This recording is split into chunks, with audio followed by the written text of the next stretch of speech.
3 critérios que vão nos dizer que isso tem mais chance de ser uma dor neuropática. O primeiro deles, que é uma dor na ausência de uma causa aparente, a gente vai diagnosticar o nosso paciente baseado nos critérios de exclusão. Segundo critério, e esse segundo critério é muito legal, eu adoro esse critério aqui. Esse critério diz o quê? Que os pacientes que têm dor neuropática, eles descrevem a dor de uma forma também atípica.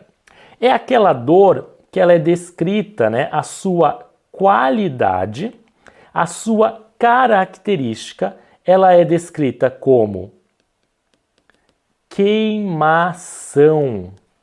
Ela pode ser descrita como ardência, coceira. Em alguns casos, aí é outros tipos de dores neurológicas, ela ainda pode ser descrita como choque ou ainda como gelado. E agora, o terceiro ponto, que é um ponto essencial, é avaliar alterações somatosensoriais, das sensações do nosso corpo.